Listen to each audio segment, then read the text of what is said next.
ਸਤਨਾਮ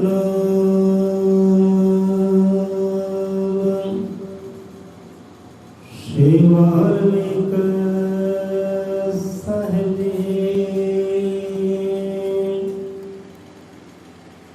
ਅਸਰ ਅੰਮ੍ਰਿਤ ਕਾਦਰਸ਼ੀ श्री गुरु वाल्मीक भगवान जी महाराज सहाय। सतगुरु ज्ञाननाथ सतगुरु हरिनाथ सतगुरु नकीतनाथ शब्द गुरु महाराज सहाय।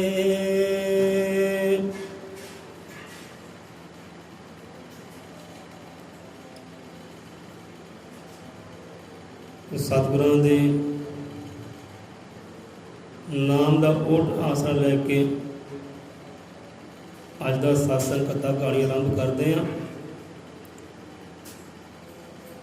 बोले 100 निरपै श्री गुरु वाल्मीक दयावान जी की जय। साहिब कमाल सतगुरु ज्ञाननाथ महाराज जी की जय। सर्व साध संगत जी की जय होवे।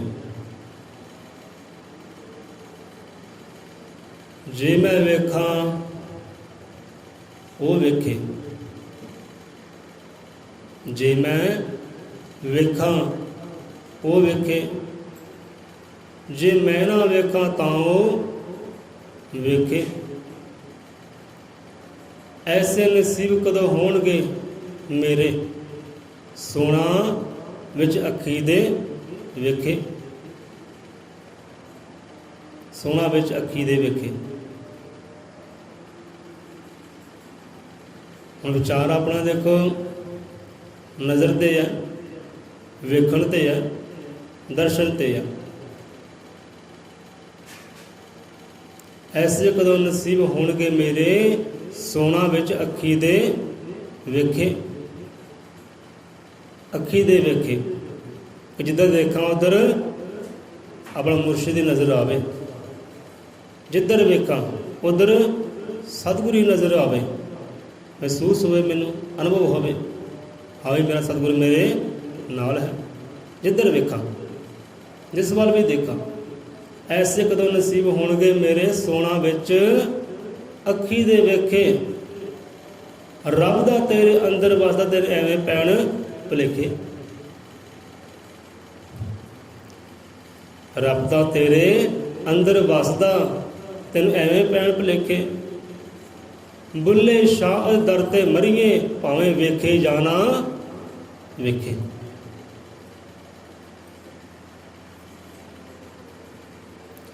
गल देख दिखाइए दी आ।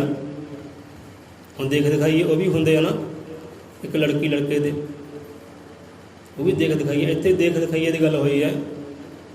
सतगुरु अगे अरदास है सतगुरु दे प्यारे दी।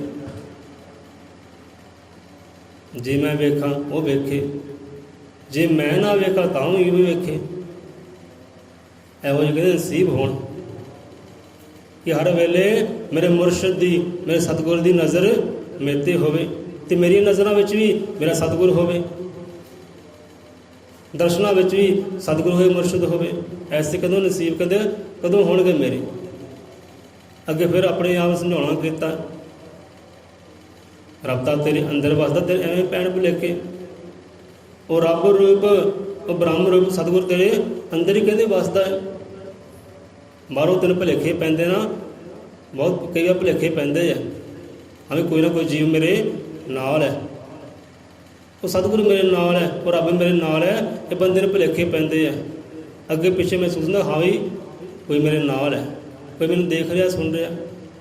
कहते रब दा तेरे अंदर वसदा तेन एवें पैण भुलेखे। बुल्ले शाह दर ते मरी भावें वेखे जाना वेखे। मरना कहते अपने सतगुरु दर ते ही है। नज़र करदा है तां भी राजी हाँ, नहीं नज़र करदा तां भी राजी हाँ। ये नहीं कि नज़र नहीं करना चलो होर दर ते चलीए, होर घर ते चलीए, तो नहीं। बुल्ले शाह दर ते मरीए भावें वेखे ਜਾਂ ਨਾ ਵੇਖੇ। सो ਇਹੋ ਜਿਹਾ ਕਿਤੇ ਸੁਭਾਅ ਬਣ ਜਾਏ, ਇਹੋ ਜਿਹਾ ਨਸੀਬ ਬਣ ਜਾਏ ਤਾਂ ਕਿਆ ਹੀ ਬਾਤਾਂ। ਨਜ਼ਰ ਸੋਲੀ ਕਰਦਾ ਹੈ, ਦੇਖਦਾ ਹੈ ਆਪਣੇ ਸਿੱਖ ਸੇਵਕ ਦੇ ਵੱਲ, ਆਪਣੇ ਪਿਆਰੇ ਦੇ ਵੱਲ ਹਰ ਵੇਲੇ ਸਹਾਈ ਹੁੰਦਾ ਜੇ ਨਜ਼ਰਾਂ ਵਿੱਚ ਉਹ ਹੋਵੇ ਤਾਂ। ਹੁਣ ਆਰੰਭ ਕਰਦੇ ਅਗਲੀ ਵਿਚਾਰਧਾਰਾ। ਪਰਮ ਪਿਤਾ ਪਰਮਾਤਮਾ ਆਦਿ ਕੋਈ ਸਭ ਜੀਵਾਂ ਦੇ ਅੰਗ ਸੰਗ ਸਹਾਈ ਹੋਣ। ਦੇਖ ਦਿਖਾਈਏ ਤੇ ਵਿਚਾਰ ਹੈ। ਜਿਹੜੇ ਕੋ ਸਵਾਲ ਕਰਦੇ ਆਪ ਦੇ ਨਾਲ, ਹਾਂ ਵੀ ਇਹ ਸੰਸਾਰ ਹੈ, ਧਿਆਨ ਦਿਓ, ਇਹ ਸੰਸਾਰ ਹੈ ਪਰਮਾਤਮਾ ਦਾ ਸਾਜਿਆ ਹੋਇਆ, ਇੱਕ ਘਰ ਹੈ, ਇੱਕ ਪਰਿਵਾਰ ਹੈ। ਹੁਣ ਜੇ ਆਪਾਂ ਕਹੀਏ ਕਿ ਇਹ ਸੰਸਾਰ ਦੇ ਅੰਦਰ ਦੁੱਖ ਹੀ ਦੁੱਖ ਹੈ, ਕਸ਼ਟ ਹੀ ਕਸ਼ਟ ਹੈ, ਵਿਕਾਰ ਹੀ ਵਿਕਾਰ ਹੈ, ਪਾਪ ਹੀ ਪਾਪ ਹੈ, ਦੁੱਖ ਹੀ ਦੁੱਖ ਹੈ, ਸੁੱਖ ਨਾਮ ਦੀ ਕੋਈ ਚੀਜ਼ ਹੀ ਹੈ ਨਹੀਂ, ਕਿ ਤੁਸੀਂ ਸਹਿਮਤ ਹੋਵੋਗੇ ਸਾਡੇ ਨਾਲ? ਜੇ ਆਪਾਂ ਕਹੀਏ ਸੰਸਾਰ ਦੁੱਖਾਂ ਦਾ ਸਾਗਰ ਹੈ, ਨਰਕ ਦਾ ਸਾਗਰ ਹੈ, ਤਾਂ ਮੰਨੋਗੇ ਤੁਸੀਂ? ਤਾਂ ਮੰਨਿਓ ਨਾ, ਇਹ ਗੱਲ ਪ੍ਰਵਾਨ ਨਾ ਕਰਿਓ। ਹੁਣ ਵਿਚਾਰ ਅੱਗੇ ਤੋਰਦੇ ਹਾਂ।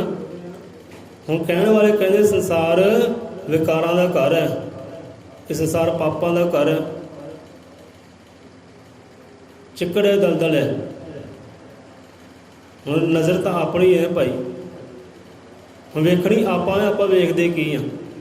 ਚਿੱਕੜ ਵੇਖਦੇ ਹਾਂ ਜਾਂ ਚਿੱਕੜ ਵਿੱਚ ਉਹ ਕਮਲ ਦਾ ਫੁੱਲ ਵੇਖਦੇ ਹਾਂ? ਨਜ਼ਰ ਆਪਣੀ, ਵੇਖਣੀ ਆਪਣੀ ਹੈ ਕਿ ਆਪਾਂ ਵੇਖਦੇ ਕੀ ਹਾਂ। ਸੰਸਾਰ ਪ੍ਰਮਾਤਮਾ ਨੇ ਸਾਜਿਆ, ਪ੍ਰਮਾਤਮਾ ਨੇ ਸਾਜਿਆ ਹੋਇਆ ਮਾੜਾ ਹੋ ਨਹੀਂ ਸਕਦਾ, ਬੁਰਾ ਹੋ ਨਹੀਂ ਸਕਦਾ, ਸੁੱਖ ਹੀ ਹੋਏਗਾ ਨਾ ਜੇ ਪ੍ਰਮਾਤਮਾ ਨੇ ਸਾਜਿਆ ਤਾਂ। ਸੋ ਸੰਸਾਰ ਦੇ ਅੰਦਰ ਭਾਈ ਸੁੱਖ ਵੀ ਬਹੁਤ ਹੈ, ਸੰਸਾਰ ਦੇ ਅੰਦਰ ਦੁੱਖ ਵੀ ਬਹੁਤ ਹੈ। ਹੁਣ ਨਜ਼ਰ ਆਪਣੀ, ਆਪਾਂ ਲੱਭਣਾ ਕੀ ਹੈ, ਖੋਜ ਕੀ ਕਰਨੀ ਹੈ? ਸੁੱਖਾਂ ਦੀ ਭਾਲ ਕਰਨੀ ਹੈ ਜਾਂ ਦੁੱਖਾਂ ਦੀ ਭਾਲ ਕਰਨੀ ਹੈ?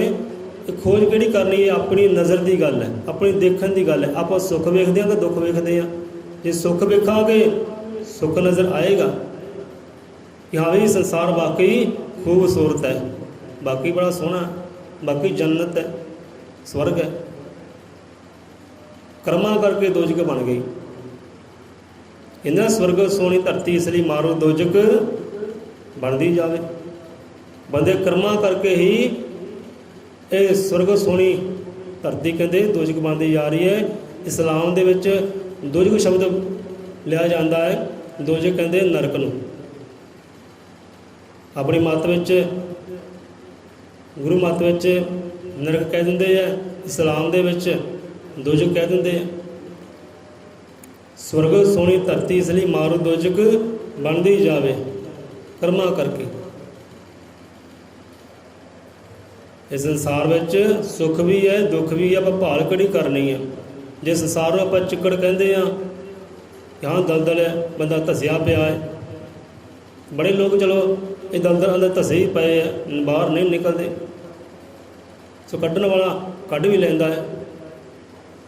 ਜੇ ਬੰਦਾ ਡੁੱਬ ਜਾਏ ਨਾ, ਕੇਸਾ ਤਾਂ ਫੜ ਕੇ ਉਹ ਚੱਕ ਵੀ ਲੈਂਦਾ, ਤਾਰ ਵੀ ਲੈਂਦਾ ਆਪਣੇ ਸਿੱਖ ਸੇਵਕ ਨੂੰ। ਜੇ ਸੰਸਾਰ ਮੰਨ ਲਓ ਕਿ ਚਿੱਕੜ ਹੈ, ਦਲਦਲ ਹੈ, ਤੇ ਕਮਲ ਦਾ ਫੁੱਲ ਕਿੱਥੇ ਹੁੰਦਾ ਹੈ? ਕਮਲ ਦੇ ਫੁੱਲ ਦੀ ਖੂਬਸੂਰਤੀ ਕਹਿੰਦੇ ਬਹੁਤ ਹੈ। ਦੇਵੀ ਦੇਵਤਿਆਂ ਨੇ ਉਹਨਾਂ 'ਤੇ ਨਿਵਾਸ ਕੀਤਾ, ਕਮਲ ਦੇ ਫੁੱਲ 'ਤੇ ਹੱਥਾਂ ਵਿੱਚ ਸਜਾਇਆ ਹੈ। ਕਹਿੰਦੇ ਕਿ ਆਦਿ ਕਵੀ ਉਹ ਪਰਮਾਤਮਾ ਨੇ ਵੀ, ਸਿਰਜਣਹਾਰੇ ਨੇ ਕਮਲ ਦੇ ਫੁੱਲ 'ਤੇ ਨਿਵਾਸ ਕੀਤਾ ਹੈ। ਅਤੇ ਕਮਲ ਦਾ ਫੁੱਲ ਕਿੱਥੇ ਹੁੰਦਾ ਹੈ? ਦਲਦਲ ਵਿੱਚ ਹੀ ਹੁੰਦਾ ਨਾ, ਚਿੱਕੜ ਵਿੱਚ ਹੀ ਹੁੰਦਾ ਹੈ। ਜੇ ਗੁਰੂਆਂ ਪੀਰਾਂ ਦੀ ਗੱਲ ਕਰ ਲਈਏ, ਵਿਚਾਰ ਕਰ ਲਈਏ, ਉਹ ਵੀ ਸੰਸਾਰ 'ਚ ਆਏ ਹੈ ਅਤੇ ਸੰਸਾਰ ਦੇ ਵਿੱਚ ਆ ਕੇ ਉਹਨਾਂ ਨੇ ਆਨੰਦ ਦੀ ਪ੍ਰਾਪਤੀ ਕੀਤੀ ਹੈ, ਸੁੱਖ ਦੀ ਪ੍ਰਾਪਤੀ ਕੀਤੀ। ਜਿੱਦਾਂ ਧਿਆਨ ਮਾਰਿਆ ਉੱਧਰ ਪਾਰਬ੍ਰਹਮ ਪਰਮੇਸ਼ਵਰ ਨੂੰ ਜਾਣਿਆ। ਜਿਵੇਂ ਕਹਿੰਦੇ ਹਰ ਦੁੱਧ ਦੇ ਅੰਦਰ ਚਿਕਨਾਈ ਹੁੰਦੀ ਹੈ, ਧੰਦਿਆਈ ਹੁੰਦੀ ਹੈ, ਇੱਦਾਂ ਕਦੇ ਸੰਸਾਰ ਦੇ ਵਿੱਚ ਉਹ ਖੁਦਾਈ ਵੀ ਹੈਗੀ ਹੈ। ਇਕੱਲੇ ਪਾਪ ਨਹੀਂ ਹੈ, ਇਕੱਲੇ ਵਿਕਾਰ ਨਹੀਂ ਹੈ, ਇਕੱਲੇ ਦੁੱਖ ਨਹੀਂ ਹੈ, ਦੁੱਖਾਂ ਵਿੱਚ ਸੁੱਖ ਵੀ ਛੁਪਿਆ ਹੋਇਆ। ਆਪਾਂ ਖੋਜ ਕਿਹੜੀ ਕਰਨੀ ਹੈ? ਦੇਖਦੇ ਆਪਾਂ ਕੀ ਹੈ ਇਸ ਸੰਸਾਰ ਦੇ ਅੰਦਰ? ਉਹ ਖੁਦਾ ਦੀ ਖੁਦਾਈ ਵੀ ਛੁਪੀ ਹੋਈ ਹੈ। ਹੁਣ ਖੋਜ ਆਪਾਂ ਕੀ ਕਰਦੇ ਹਾਂ? ਦੁੱਖਾਂ ਦੀ ਖੋਜ ਕਰਦੇ ਹਾਂ, ਦੁੱਖ ਮਿਲਣਗੇ। ਸੁੱਖਾਂ ਦੀ ਖੋਜ ਕਰਦੇ ਹਾਂ, ਸੁੱਖਾਂ ਦੀ ਪ੍ਰਾਪਤੀ ਹੋਊਗੀ। ਸਭ ਕੁਝ ਇੱਥੇ ਹੀ ਹੈ, ਸਵਰਗ ਵੀ ਇੱਥੇ ਹੀ ਹੈ, ਨਰਕ ਵੀ ਇੱਥੇ ਹੀ ਹੈ। ਹੁਣ ਗੁਰੂਆਂ ਪੀਰਾਂ ਵਾਸਤੇ, ਸਿੱਖ ਸਿੱਖਾਂ ਵਾਸਤੇ, ਭਗਤਾਂ ਵਾਸਤੇ ਇਹੀ ਸੰਸਾਰ ਸਵਰਗ ਸੀ, ਜੰਨਤ ਸੀ। ਤੇ ਜਿਨ੍ਹਾਂ ਨੇ ਨਾਮ ਨਹੀਂ ਜਪਿਆ, ਜੋ ਲੜਾਈਆਂ ਝਗੜਿਆਂ ਵਿੱਚ ਰਹੇ ਹੈ, ਉਹਨਾਂ ਵਾਸਤੇ ਇਹ ਨਰਕ ਹੈ, ਦੋਜ਼ਖ ਹੈ। ਮੰਜਿਆਂ 'ਤੇ ਪਏ ਮੌਤ ਨੂੰ ਆਵਾਜ਼ਾਂ ਮਾਰਦੇ ਆ ਕਿ ਰੱਬਾ ਮੈਨੂੰ ਮੌਤ ਦੇ। ਦੁੱਖਾਂ 'ਚ ਵਿਲਕਦੇ ਆ, ਰੋਂਦੇ ਆ, ਕੁਰਲਾਉਂਦੇ, ਆਪ ਵੀ ਦੁਖੀ, ਪਰਿਵਾਰ ਵੀ ਦੁਖੀ। ਇਹ ਨਰਕ ਹੀ ਹੈ, ਸਭ ਕੁਝ ਇੱਥੇ ਹੀ ਹੈ। ਹੁਣ ਖੋਜ ਆਪਣੀ ਹੈ ਭਾਈ, ਆਪਾਂ ਖੋਜਦੇ ਕੀ ਹੈ ਇਹ ਦਲਦਲ ਵਿੱਚੋਂ, ਸੰਸਾਰ ਵਿੱਚੋਂ ਖੋਜਦੇ ਆਪਾਂ ਕੀ ਹੈ, ਨਜ਼ਰ ਆਪਣੀ ਹੈ, ਆਪਾਂ ਵੇਖਦੇ ਕੀ ਹੈ। ਹੁਣ ਮੰਨ ਲਓ ਤੁਹਾਡੇ ਸਾਹਮਣੇ ਮਾੜਾ ਕਰਮ ਹੋ ਰਿਹਾ, ਤੁਸੀਂ ਕੀ ਕਰੋਗੇ? ਆ ਕਰਮ ਮਾੜਾ ਹੈ ਭਾਈ, ਆ ਕੰਮ ਮਾੜਾ ਹੈ, ਪਰ ਮਾੜੇ ਕਰਮ ਵਿੱਚੋਂ ਚੰਗਾ ਲੱਭਣ ਦੀ ਖੋਜ ਕਰੋ ਕਿ ਆਪਾਂ ਚੰਗਾ ਲੱਭਣਾ ਭਾਈ, ਚੰਗਾ ਵੇਖਣਾ ਹੈ। ਜਿੱਥੇ ਮਾੜਾ ਹੁੰਦਾ ਤੇ ਚੰਗਾ ਵੀ ਹੁੰਦਾ ਹੈ। ਜਿੱਦਾਂ ਉਦਾਹਰਨ ਤੌਰ 'ਤੇ ਕੂੜਾਦਾਨ ਹੁੰਦਾ, ਢੇਰ ਹੁੰਦੇ ਹੈ ਕੂੜਿਆਂ ਦੇ। ਇੱਕ ਬੰਦਾ ਆਉਂਦਾ ਹੈ, ਉਹ ਕੂੜਾ ਫਰੋਲਦਾ ਹੈ ਤਾਂ ਕਚਰਾ ਹੀ ਹੈ ਗੰਦਗੀ ਦਾ ਢੇਰ ਹੈ, ਪਰ ਗੰਦਗੀ ਵਿੱਚ ਵੀ ਉਹ ਕੁਝ ਨਾ ਕੁਝ ਚੰਗਾ ਲੱਭ ਲੈਂਦਾ ਤੇ ਤੁਰ ਪੈਂਦਾ ਹੈ ਝੋਲੇ 'ਚ ਪਾ ਕੇ, ਉਹਦੇ ਨਾਲ ਆਪਣਾ ਰੁਜ਼ਗਾਰ ਘਰ ਚਲਾਉਂਦਾ ਹੈ। ਹੁਣ ਹੈ ਤਾਂ ਗੰਦਗੀ ਦਾ ਢੇਰ ਸੀ ਜਾਂ ਤਾਂ ਕੂੜੇ ਦਾ ਢੇਰ ਸੀ, ਉਹ ਕੂੜੇ ਵਿੱਚੋਂ ਚੰਗਾ ਉਹਨੇ ਭਾਲ ਕਰ ਲਿਆ ਤੇ ਤੁਰ ਪਿਆ। ਸਮਝ ਆ ਰਹੇ ਨਾ? ਤੁਸੀਂ ਦੇਖੇ ਹੋਣਗੇ ਜੋ ਢੇਰਾਂ ਤੋਂ ਕਚਰਾ ਚੱਕਦੇ ਆ, ਕੋਈ ਚੰਗਾ ਪਦਾਰਥ ਲੱਭਦੇ ਆ, ਹੈ ਤਾਂ ਕਚਰਾ ਹੀ ਹੈ ਨਾ, ਵਿਅਰਥ ਸਮਾਨ ਹੈ, ਗੰਦਗੀ ਦਾ ਢੇਰ ਹੈ। ਹੁਣ ਹੈ ਮੰਦਾ, ਗੰਦਗੀ ਦਾ ਢੇਰ ਹੈ, ਤੇ ਗੰਦਗੀ ਵਿੱਚ ਚੰਗਾ ਕਿੱਦਾਂ ਲੱਭ ਲਿਆ? ਕਿਉਂਕਿ ਉਹਦੀ ਨਜ਼ਰ ਵਿੱਚ ਚੰਗਾ ਲੱਭਣ ਦੀ ਖੋਜ ਹੈ, ਮੈਂ ਚੰਗਾ ਲੱਭਾਂ, ਇਹ ਗੰਦਗੀ ਵਿੱਚੋਂ ਵੀ ਚੰਗੇ ਦੀ ਭਾਲ ਕਰਾਂ, ਤੇ ਚੰਗਾ ਉਹ ਲੱਭ ਲੈਂਦਾ ਹੈ, ਝੋਲੇ 'ਚ ਪਾ ਕੇ ਤੁਰ ਪੈਂਦਾ ਹੈ, ਆਪਣਾ ਰੁਜ਼ਗਾਰ ਚਲਾਉਂਦਾ ਹੈ, ਘਰ ਚਲਾਉਂਦਾ ਹੈ।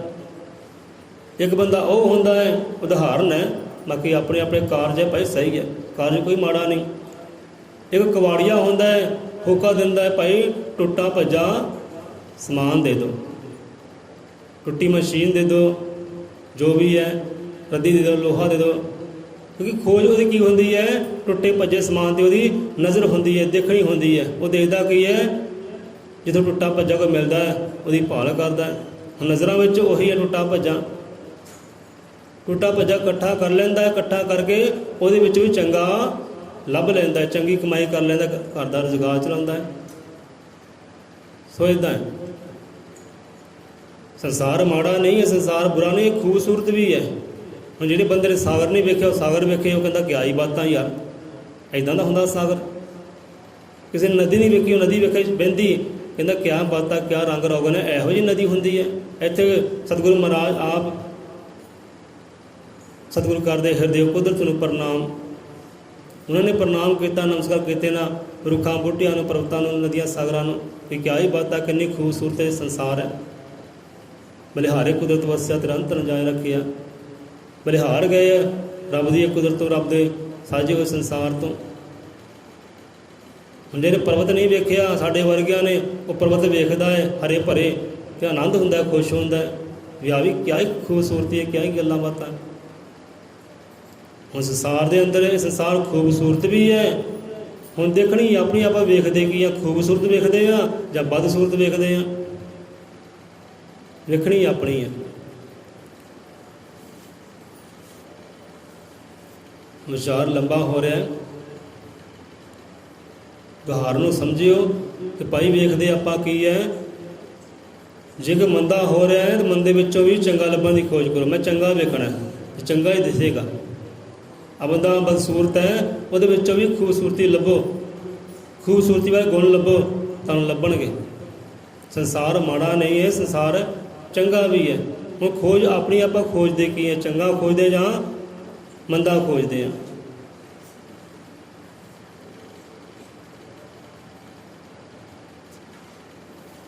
ਜੀਵਨ ਸਾਡਾ ਸਫਲ ਹੋ ਗਿਆ।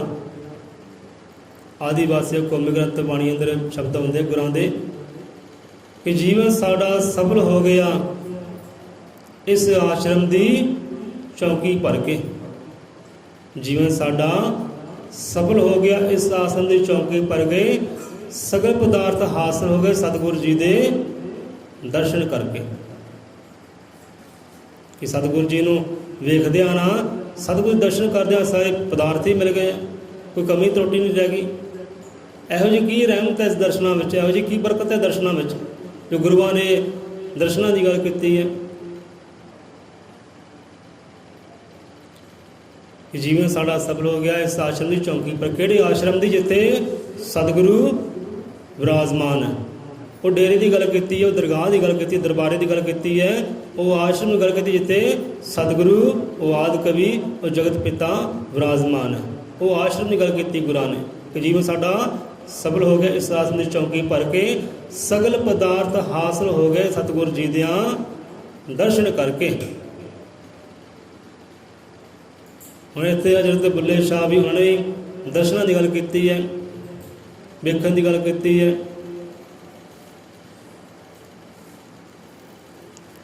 ਕਿ ਪੀਰ ਦੀ ਖਾਤਰ ਕੰਜਰੀ ਬਣ ਜਾਈ ਜਗ ਤੋਂ ਮੂਲ ਨਾ ਸੰਗੀ। ਪੀਰ ਤੋਂ ਭਾਵ ਕਿ ਗੁਰੂ, ਕਹਿੰਦੇ ਗੁਰੂ ਨੂੰ ਰਾਜ਼ੀ ਕਰਨਾ ਨਾ ਰਜਾ ਵਿੱਚ ਰਹਿ ਕੇ ਰਾਜ਼ੀ ਕਰ ਲੈ, ਲੋਕੀ ਭਾਵੇਂ ਕੋਈ ਵੀ ਗੱਲਾਂ ਬਾਤਾਂ ਕਰਨ।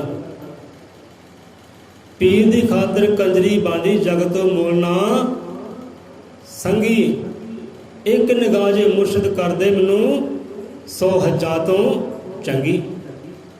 ਕਹਿੰਦੇ ਇੱਕ ਨਜ਼ਰ, ਜਿਹਦਾ ਪਹਿਲਾਂ ਹੀ ਰੱਬ ਵਿੱਚ ਸ਼ਬਦ ਲਏ ਬੁੱਲੇ ਸ਼ਾਹ ਜੀ ਦੇ, ਜਿਵੇਂ ਵੇਖਾਂ ਤਾਂ ਉਹ ਵੇਖੇ। ਕਹਿੰਦੇ ਇੱਕ ਨਜ਼ਰ ਜੇ ਮੁਰਸ਼ਿਦ ਕਰਦੇ 100 ਹੱਜਾਂ ਤੋਂ ਚੰਗੀ। ਮੈਨੂੰ ਕਹਿੰਦੇ ਹੱਜ ਕਰਨ ਦੀ ਕੀ ਲੋੜ ਹੈ? ਕਿਉਂਕਿ ਇਸਲਾਮ ਦੇ ਵਿੱਚ ਹੱਜ ਕਰਨ ਜਾਂਦੇ ਆ ਮੱਕੇ ਮਦੀਨੇ, ਤਾਂ ਜਿਹੜਾ ਹੱਜ ਨਹੀਂ ਕਰਦਾ ਉਹ ਕਹਿੰਦੇ ਮੁਸਲਮਾਨ ਹੀ ਹੈ ਨਹੀਂ। ਉਹ ਕਹਿੰਦੇ ਆਪਾਂ ਹੱਜ ਕਰਦੇ ਨਹੀਂ। ਸਾਡਾ ਹੱਜ ਕਹਿੰਦੇ ਕਿੱਥੇ ਹੈ? ਗੁਰੂ ਦੇ ਦਰਸ਼ਨਾਂ ਅੰਦਰ। ਗੁਰੂ ਦੇ ਦਰਸ਼ਨ ਦਾਰੇ ਹੋ ਗਏ ਤੇ ਹੱਜ ਹੋ ਗਏ ਹੈ। ਇੱਕ ਹੱਜ ਦੀ ਕਹਿੰਦੇ ਇੱਕ ਹੱਜ ਨਹੀਂ ਹੋਇਆ ਤੇ 100 ਹੱਜ ਹੋ ਗਏ ਆ। ਜੇ ਮੁਰਸ਼ਿਦ ਨਜ਼ਰ ਸਾਡੇ ਵੱਲ ਕਰਦੇ ਤੇ ਸਾਡੀ ਨਜ਼ਰਾਂ ਵਿੱਚ ਮੁਰਸ਼ਿਦ ਆ ਜਾਏ ਤੇ 100 ਹੱਜਾਂ ਤੋਂ ਚੰਗੀ। ਕਹਿੰਦੇ ਪੀਰ ਦੀ ਖਾਤਰ ਕੰਜਰੀ ਬਾਂਦੀ ਜਗ ਤੋਂ ਮੂਲ ਨਾ ਸੰਗੀ, ਇੱਕ ਨਿਗਾਹ ਜੇ ਮੁਰਸ਼ਿਦ ਕਰਦੇ 100 ਹੱਜਾਂ ਤੋਂ ਚੰਗੀ। ਹੁਣ ਇੱਥੇ ਗੁਰਾਂ ਦੇ ਪਿਆਰੇ ਹੋਏ ਹੈ, ਤੁਸੀਂ ਸਮਝਾਉਣਾ ਕਰਦੇ, ਦਰਸ਼ਨਾਦਾਰਿਆਂ ਦੀ ਗੱਲ ਕਰਦੇ ਹੈ। ਪਹਿਲਾਂ ਵੀ ਆਪਾਂ ਬਚਨ ਸਾਂਝੇ ਕੀਤੇ ਹੈ, ਚਲੋ ਫਿਰ ਕਰ ਲੈਂਦੇ ਹਾਂ ਥੋੜ੍ਹਾ ਜਿਹਾ ਕਿ ਤਨ ਮੇਰਾ ਚਸ਼ਮਾ ਹੋਵੇ ਤਾਂ ਮੁਰਸ਼ਿਦ ਵੇਖਣਾ ਰੱਜਾਂ। ਇਹ ਤਨ ਦੀ ਗੱਲ ਕੀਤੀ ਹੈ, ਦੇਹੀ ਦੀ ਗੱਲ ਕੀਤੀ ਹੈ ਕਿ ਸ਼ਾਇਦ ਮੇਰਾ ਇਹ ਤਨ ਇੱਕ ਚਸ਼ਮਾ ਹੁੰਦਾ ਪੂਰਾ ਦਾ ਪੂਰਾ। ਚਸ਼ਮੇ ਤੋਂ ਭਾਵ ਕਿ ਇੱਕ ਨਜ਼ਰ ਹੁੰਦਾ, ਅੱਖ ਹੁੰਦਾ, ਵੇਖਣੀ ਹੁੰਦਾ। ਇਹ ਤਨ ਮੇਰਾ ਚਸ਼ਮਾ ਹੋਵੇ ਤਾਂ ਮੁਰਸ਼ਿਦ ਵੇਖਣਾ ਰੱਜਾਂ। ਇਹ ਤਨ ਦੇ ਅੰਦਰ 100 ਚਸ਼ਮਾ ਹੋਵੇ। ਪਹਿਲਾਂ ਤਨ ਨੂੰ ਚਸ਼ਮਾ ਕਿਹਾ ਹੈ, ਇਹ ਤਨ ਨੂੰ ਨਜ਼ਰ ਕਿਹਾ, ਵੇਖਣੀ ਕਿਹਾ ਹੈ ਕਿ ਮੇਰਾ ਪੂਰਾ ਤਨ ਇੱਕ ਨਜ਼ਰ ਹੋਵੇ, ਇੱਕ ਅੱਖ ਹੋਵੇ। ਫਿਰ ਅੱਗੇ ਜਾ ਕੇ ਕਹਿਣਾ ਕੀਤਾ ਕਿ ਨਹੀਂ, ਇੱਥੇ ਗੱਲ ਨਹੀਂ ਬਣਨੀ, ਇੱਦਾਂ ਵੀ ਰੱਜ ਨਹੀਂ ਹੋਣਾ। ਕਹਿੰਦੇ ਇੱਕ ਚਸ਼ਮੇ ਅੰਦਰ 100 ਚਸ਼ਮਾ ਹੋਵੇ, ਇੱਕ ਅੱਖ ਦੇ ਅੰਦਰ ਕਹਿੰਦੇ 100 ਅੱਖਾਂ ਹੋਣ, ਇੱਕ ਮੈਂ ਖੋਲਾਂ ਇੱਕ ਬੰਦ ਕਰ ਲਾਂ। ਕਿਉਂਕਿ ਜਿਹੜੀ ਅੱਖ ਹੈ ਨਾ, ਹਰ 3 ਸਕਿੰਟ ਦੇ ਬਾਅਦ ਆਪਾਂ ਚਮਕਦੇ ਹਾਂ, ਇੱਦਾਂ ਬੰਦ ਕਰਦੇ ਹਾਂ, ਚਮਕਦੇ ਹਾਂ ਨਾ। ਇਹ ਆਟੋਮੈਟਿਕ ਹੀ ਹੈ, ਇਹ ਚਮਕਣਾ ਹੁੰਦਾ ਹੈ। ਕਿਉਂਕਿ ਇੱਦਾਂ ਅੱਖ ਨੂੰ ਨਵੀਂ ਮਿਲਦੀ ਹੈ, ਨਹੀਂ ਤਾਂ ਖੁਸ਼ਕ ਹੋ ਜਾਏ। ਜੇ ਚਮਕੇ ਨਾ ਇਹ ਖੁਸ਼ਕ ਹੋ ਸਕਦੀ ਹੈ, ਨਜ਼ਰ ਜਾ ਸਕਦੀ ਹੈ। ਹਰ 3 ਸਕਿੰਟ ਦੇ ਬਾਅਦ ਅੱਖ ਚਮਕਦੀ ਹੈ, ਬੰਦ ਹੁੰਦੀ ਹੈ। ਹੁਣ ਰੱਬ ਦੇ ਪਿਆਰੇ ਕਹਿੰਦੇ ਆ ਕਿ ਇਹੋ ਜਿਹਾ ਸੁਭਾਅ ਬਣ ਜਾਏ, ਮੇਰੇ ਅੱਖਾਂ ਅੰਦਰ 100 ਅੱਖਾਂ ਹੋਣ, ਜੇ ਇੱਕ ਬੰਦ ਵੀ ਹੋ ਜਾਣ ਦੂਜੀ ਖੁੱਲੀ ਰਹੇ, ਤੇ ਮੁਰਸ਼ਿਦ ਨੂੰ ਤੱਕਦਾ ਰਵਾਂ, ਵੇਖਦਾ ਰਵਾਂ, ਦਰਸ਼ਨ ਦਿਦਾਰੇ ਕਰਦਾ ਰਵਾਂ। ਇਹ ਤਨ ਮੇਰਾ ਚਸ਼ਮਾ ਹੋਵੇ ਤੇ ਮੁਰਸ਼ਿਦ ਵੇਖਣਾ ਰੱਜਾਂ। ਇਸ ਤਨ ਦੇ ਅੰਦਰ ਕਹਿੰਦੇ 100 ਚਸ਼ਮਾ ਹੋਵੇ, ਇੱਕ ਖੋਲਾਂ ਇੱਕ ਕੱਜਾਂ। ਕਿ ਮੁਰਸ਼ਿਦ ਦੇ ਦੀਦਾਰ ਬਾਹੂ ਸਾਨੂੰ ਲੱਖ ਕਰੋੜਾਂ ਹੱਜਾਂ। ਉਹਦੇ 100 ਦੀ ਗੱਲ ਕੀਤੀ ਬੁੱਲੇ ਸ਼ਾਹ ਨੇ, ਤੇ ਲੱਖ ਕਰੋੜਾਂ ਦੀ ਗੱਲ ਕੀਤੀ ਹੈ ਕਿ ਦਸਾਂ ਸਤਿਗੁਰੂ ਦੇ ਦਰਸ਼ਨ ਦਾਰੇ ਹੋ ਗਏ ਨਾ, ਸਾਡੇ ਲੱਖ ਕਰੋੜਾਂ ਕਹਿੰਦੇ ਹੱਜ ਹੋ ਗਏ, ਯਾਤਰਾ ਹੋ ਗਈ ਧਰਮ ਸਥਾਨਾਂ ਦੀ। ਹੁਣ ਸਤਿਗੁਰ ਦੇ ਦੀਦਾਰ ਕਿਉਂ, ਮੁਰਸ਼ਿਦ ਦੇ ਦੀਦਾਰ ਕਿਉਂ? ਕਿਉਂਕਿ ਸਤਿਗੁਰ ਵਿੱਚੋਂ ਹੀ, ਉਸ ਦਰਸ਼ਨਾਂ ਵਿੱਚੋਂ ਹੀ ਪਾਕ ਬ੍ਰਹਮ ਪਰਮੇਸ਼ਵਰ ਦੇ, ਉਹ ਨਿਰੰਕਾਰ ਦੇ, ਉਹ ਹਰੀ ਪਰਮਾਤਮਾ ਦਰਸ਼ਨ ਦਾਰੇ ਹੋ ਜਾਂਦੇ ਆ। ਇਸ ਕਰਕੇ ਮੁਰਸ਼ਿਦ ਨੂੰ ਨਜ਼ਰ ਵਿੱਚ ਰੱਖੋ, ਆਪਣੇ ਗੁਰੂ ਨੂੰ ਨਜ਼ਰ ਵਿੱਚ ਰੱਖੋ, ਵੇਖਣੀ ਵਿੱਚ ਰੱਖੋ ਕਿ ਤੁਹਾਡੀ ਨਜ਼ਰਾਂ ਵਿੱਚ ਹੈ ਕੌਣ ਹੈ। ਤੁਹਾਡਾ ਗੁਰੂ ਹੈ ਜਾਂ ਸੰਸਾਰ ਹੈ। ਗੁਰੂ ਨੂੰ ਰੱਖੋਗੇ ਨਜ਼ਰਾਂ ਅੰਦਰ ਤੇ ਪਰਮਾਤਮਾ ਨੂੰ ਮਹਿਸੂਸ ਕਰ ਲਓਗੇ, ਅੰਗ ਸੰਗ ਵਸਾਈ ਹੈ। ਹੁਣ ਇੱਥੇ ਗੁਰੂ ਸਿੱਖ ਅਰਦਾਸ ਗਾਉਂਦੇ ਆ ਨਾ, ਚਲੋ ਬਚਨ ਚੇਤੇ ਆ ਗਏ ਕਿ ਤੇਗ ਬਹਾਦਰ ਸਿਮਰਿਏ ਸਭ ਤਾਂ ਹੋਈ ਸਹਾਏ। ਗੁਰੂ ਤੇਗ ਬਹਾਦਰ ਸਿਮਰਿਏ ਸਭ ਤਾਂ ਹੋਈ ਸਹਾਏ। ਗੁਰੂ ਤੇਗ ਬਹਾਦਰ ਸਿਮਰਿਏ, ਬਾਰ ਬਾਰ ਉਚਾਰੋ ਵਿਚਾਰੋ ਕਿੱਧਰ ਗੱਲ ਜਾਂਦੀ ਹੈ। ਗੁਰੂ ਤੇਗ ਬਹਾਦਰ ਸਿਮਰਿਏ ਸਭ ਤਾਂ ਹੋਈ ਸਹਾਏ। ਹੁਣ ਇੱਦਾਂ ਹੀ ਗੁਰਾਂ ਨੂੰ ਸਵਾਲ ਕਰ ਲਿਆ ਸਿੱਖ ਸੇਵਕਾਂ ਨੇ ਕਿ ਗੁਰੂ ਪਾਤਸ਼ਾਹ ਜੀ ਆਪਦੇ ਦਰਸ਼ਨ ਦਾਰੇ ਕਰਦੇ ਹਾਂ ਤੇ ਤਨ ਮਨ ਖਿਲ ਜਾਂਦਾ ਹੈ, ਅੰਦਰ ਸੁੱਖ ਆਨੰਦ ਆ ਜਾਂਦਾ ਹੈ। ਹੁਣ ਕਈ ਵਾਰ ਆਪ ਨਜ਼ਰਾਂ ਤੋਂ ਓਹਲੇ ਹੋ ਜਾਂਦੇ ਹੋ, ਫਿਰ ਮਨ ਦੁਖੀ ਹੁੰਦਾ ਹੈ, ਪਰੇਸ਼ਾਨ ਹੁੰਦਾ ਹੈ, ਚੰਚਲਤਾ ਆਉਂਦੀ ਮਨ ਦੇ ਅੰਦਰ, ਮਨ ਭਟਕਦਾ ਹੈ। ਇਹੋ ਜਿਹੀ ਕਿਰਪਾ ਕਰੋ ਕਿ ਹਰ ਵੇਲੇ ਆਪਦੇ ਦਰਸ਼ਨ ਦਾਰੇ ਹੁੰਦੇ ਰਹਿਣ। ਆਪ ਅੱਖਾਂ ਤੋਂ ਓਹਲੇ ਹੋਵੋ ਤਾਂ ਵੀ ਮਹਿਸੂਸ ਹੁੰਦਾ ਰਹੇ ਕਿ ਸਤਿਗੁਰ ਮੇਰੇ ਨਾਲ ਹੈ, ਅੱਖਾਂ ਦੇ ਸਾਹਮਣੇ ਹੋ ਤਾਂ ਵੀ ਮਹਿਸੂਸ ਹੁੰਦਾ ਰਹੇ, ਆਨੰਦ ਲੈਂਦੇ ਰਹੀਏ। ਇਹੋ ਜਿਹੀ ਕਰੋ ਕਿਰਪਾ ਕਰੇ। ਜੇ ਅੱਖਾਂ ਤੋਂ ਓਹਲੇ ਹੋ ਜਾਂਦੇ ਹੋ, ਪਰਦੇ ਪਿੱਛੇ ਹੋ ਜਾਂਦੇ ਹੋ, ਸਾਨੂੰ ਦੱਸੋ ਕਿੱਦਾਂ ਆਪਦੇ ਦਰਸ਼ਨਦਾਰੀ ਕਰ ਸਕਦੇ ਹਾਂ, ਕਿੱਦਾਂ ਮਹਿਸੂਸ ਕਰ ਸਕਦੇ ਹਾਂ ਆਪ ਨੂੰ। ਹੁਣ ਗੱਲ ਬੜੇ ਪਤੇ ਦੀ ਹੈ, ਬੰਦਾ ਵਿਚਾਰੇ ਕਿਤੇ ਬਹਿ ਕੇ ਬੰਦਾ ਦੁੱਖਾਂ ਵਿੱਚ ਕਿਉਂ ਹੈ, ਕਸ਼ਟਾਂ ਵਿੱਚ ਕਿਉਂ ਹੈ, ਪਾਪਾ ਗੁਨਾਹਾਂ ਵਿੱਚ ਕਿਉਂ ਹੈ। ਨਾਮ ਧਾਰੀ ਤਾਂ ਹੋ ਗਿਆ, ਸ਼ਬਦ ਧਾਰੀ ਤਾਂ ਹੋ ਗਿਆ, ਪਰ ਮਹਿਸੂਸ ਨਹੀਂ ਹੁੰਦਾ ਸਤਿਗੁਰੂ ਆਪਣਾ, ਆਪਣਾ ਰੱਬ ਮਹਿਸੂਸ ਨਹੀਂ ਹੁੰਦਾ। ਤੇ ਕਿਉਂ? ਹੁਣ ਇੱਥੇ ਰਾਜ ਦੀ ਗੱਲ ਦੱਸਦੇ ਹੈ ਗੁਰੂ ਤੇਗ ਬਹਾਦਰ ਜੀ ਮਹਾਰਾਜ। ਤਰੀਕਾ ਦੱਸਿਆ ਉਹਨਾਂ ਨੇ ਦਰਸ਼ਨਦਾਰਿਆਂ ਦਾ। ਕਹਿੰਦੇ ਗੁਰੂ ਤੇਗ ਬਹਾਦਰ ਸਿਮਰਿਏ। ਹੁਣ ਗੁਰੂ ਮਹਾਰਾਜ ਕਹਿਣ ਲੱਗੇ ਕਿ ਪਿਆਰਿਓ, ਜੇ ਹਰ ਵੇਲੇ ਸਾਨੂੰ ਮਹਿਸੂਸ ਕਰਨਾ ਚਾਹੁੰਦੇ ਹੋ, ਸਾਨੂੰ ਵੇਖਣਾ ਚਾਹੁੰਦੇ ਹੋ, ਦਰਸ਼ਨਦਾਰੇ ਚਾਹੁੰਦੇ ਹੋ ਨਾ, ਇੱਕ ਕੰਮ ਕਰ ਲਿਓ। ਪਹਿਲਾਂ ਇਹ ਕਰ ਲਿਓ ਕਿ ਸਤ ਸੰਗਤ ਕਰਿਓ। ਸਤ ਸੰਗਤ ਕਦੇ ਨਹੀਂ ਵਿਸਾਰਨੀ। ਸਤ ਸੰਗਤ ਸਮਝਦੇ ਹੋ ਨਾ? ਸਤ ਸੰਗਤ ਕਿਹਨੂੰ ਕਹਿੰਦੇ ਹੈ? ਕਿ ਸੰਤਾਂ ਗੁਰੂਆਂ ਪੀਰਾਂ ਰਹਿਬਰਾਂ ਦੀ ਸੰਗਤ ਕਰਨੀ, ਰੱਬ ਦੇ ਭਗਤਾਂ ਦੀ ਸੰਗਤ ਕਰਨੀ, ਉਹਦੇ ਸ਼ਰਧਾਲੂਆਂ ਦੀ, ਸਿੱਖ ਸੇਵਕਾਂ ਦੀ ਸੰਗਤ ਕਰਨੀ, ਉਹਨੇ ਸੰਗ ਵਿੱਚ ਬਹਿਣਾ। ਪਹਿਲੀ ਗੱਲ ਦੱਸੀ। ਜੇ ਸਾਨੂੰ ਚਾਹੁੰਦੇ ਹੋ ਵੇਖਣਾ, ਮਹਿਸੂਸ ਕਰਨਾ ਕਿ ਹਰ ਵੇਲੇ ਦਰਸ਼ਨਦਾਰੇ ਹੁੰਦੇ ਰਹੇ, ਅੰਦਰ ਆਨੰਦ ਬਣਿਆ ਰਹੇ, ਖੇੜੇ ਬਣੇ ਰਹੇ, ਖੁਸ਼ੀਆਂ ਬਣੀਆਂ ਰਹਿਣ, ਇਹ ਕੰਮ ਕਰ ਲਿਓ। ਪਹਿਲਾਂ ਸਤ ਸੰਗਤ ਕਰਿਓ, ਇਹ ਨਾ ਵਿਸਾਰਿਓ ਜ਼ਿੰਦਗੀ ਵਿੱਚੋਂ। ਪਹਿਲਾਂ ਸਤ ਸੰਗਤ। ਹੁਣ ਸਤ ਸੰਗਤ ਕਿੰਨੇ ਕਰਦੇ ਭਾਈ? ਤੁਹਾਡੇ ਸਾਹਮਣੇ ਹੀ ਹੈ ਨਾ। ਓਲਾ ਤਾਂ ਕੋਈ ਨਹੀਂ ਨਾ, ਪਰਦਾ ਕੋਈ ਨਹੀਂ, ਕਿ ਤੁਹਾਡੇ ਸਾਹਮਣੇ ਹੀ ਹੈ। ਨਾਮਧਾਰੀ ਬਹੁ ਹੋਣਗੇ, ਗੁਰੂ ਵਾਲੇ ਬਹੁ ਹੋਣਗੇ, ਪਰ ਅੱਜ ਵੀ ਉਹ ਵਿਕਾਰਾਂ ਵਿੱਚ ਫਸੇ ਹੈ, ਪਾਪਾਂ ਵਿੱਚ ਫਸੇ ਹੈ, ਗੁਨਾਹਾਂ ਵਿੱਚ, ਦੁੱਖਾਂ ਵਿੱਚ ਫਸੇ। ਤਾਂ ਕਿਉਂ? ਕਿਉਂਕਿ ਸਤ ਸੰਗਤ ਹੀ ਹੈ ਨਹੀਂ। ਜੇ ਕਿਤੇ ਵਿਆਹ ਸ਼ਾਦੀ ਹੋਵੇ, ਜਨਮ ਹੋਵੇ, ਜਨਮਦਿਨ ਹੋਵੇ, ਪਾਰਟੀ ਹੋਵੇ, ਭਾਵੇਂ ਸਾਰੀ ਰਾਤ ਹੀ ਬੰਦਾ ਬੈਠਾ ਰਹੇ। ਜੇ ਕਿਤੇ ਜੂਆ ਖੇਡਣਾ ਹੈ ਤਾਂ ਸਾਰੀ ਰਾਤ ਹੀ ਜੂਆ ਚੱਲਦਾ ਰਹਿੰਦਾ ਹੈ, ਉੱਥੇ ਬਹਿ ਜਾਣਾ ਹੈ, ਪਾਰਟੀਆਂ 'ਤੇ ਬਹਿ ਜਾਣਾ ਹੈ, ਹਾਤਿਆਂ 'ਤੇ ਘੰਟੇ ਘੰਟੇ, ਅੱਧੇ ਘੰਟੇ, ਪੂਰੀ ਪੂਰੀ ਰਾਤ ਬੈਠੇ ਰਹਿਣਾ ਹੈ। ਉਹ ਸੰਗ ਕਰਨਾ ਹੈ, ਪਰ ਸਤ ਸੰਗਤ ਨਹੀਂ ਕਰਨੀ।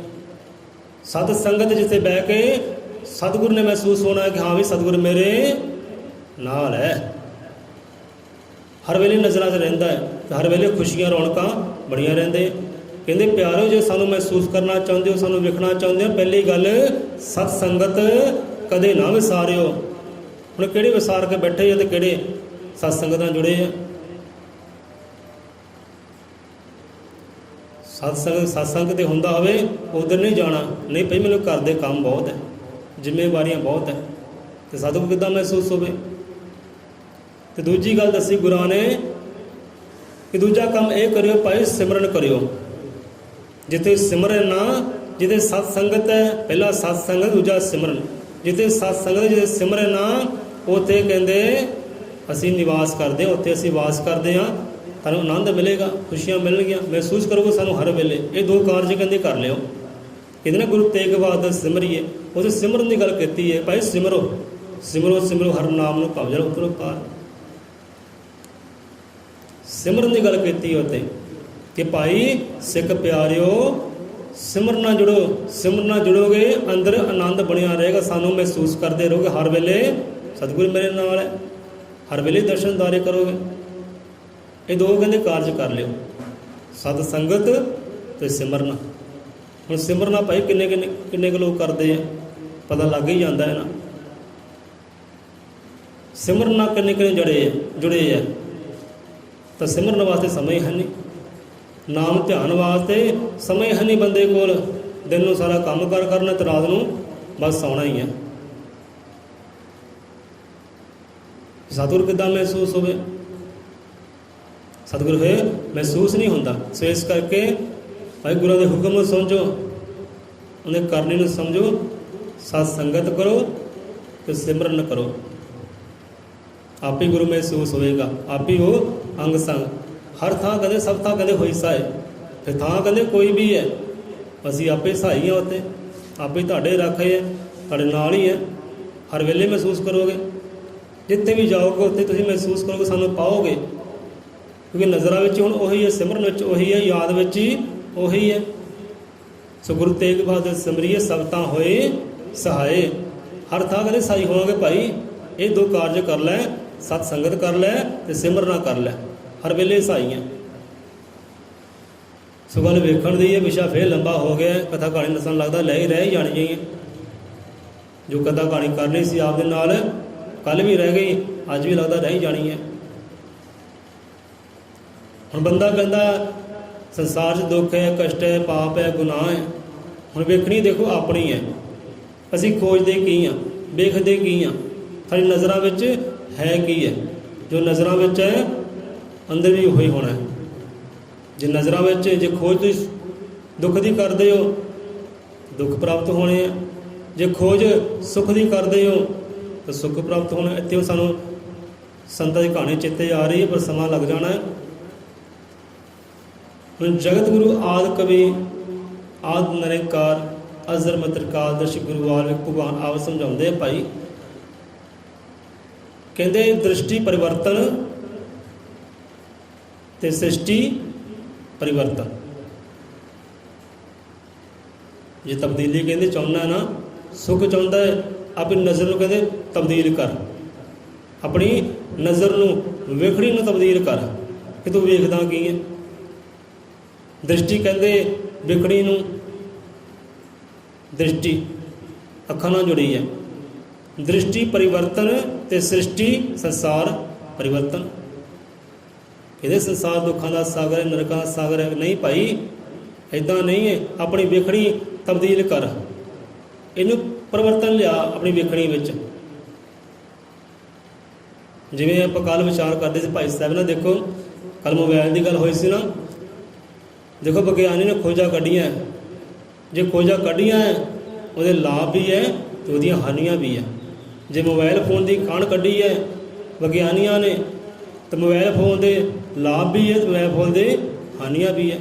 ਹੁਣ ਹਾਨੀਆਂ ਕਿੱਥੇ ਹੈ ਤੁਸੀਂ ਜਾਣਦੇ ਹੋਵੋਗੇ, ਸਮਝਦੇ ਹੋਵੋਗੇ। ਆਪਾਂ ਵਿਚਾਰ ਕਰਾਂਗੇ, ਲੰਬਾ ਹੋ ਜਾਣਾ। ਹੁਣ ਦੇਖੋ, ਜਿਸ ਬੰਦੇ ਨੇ ਮੋਬਾਈਲ ਫੋਨ ਬਣਾਇਆ ਨਾ, ਉਹਨੇ ਆਪਣੇ ਕੋਲ ਮੋਬਾਈਲ ਰੱਖਿਆ ਹੀ ਨਹੀਂ, ਨਾ ਜੇਬ 'ਚ ਰੱਖਿਆ, ਨਾ ਉਹਨੇ ਵਰਤਿਆ।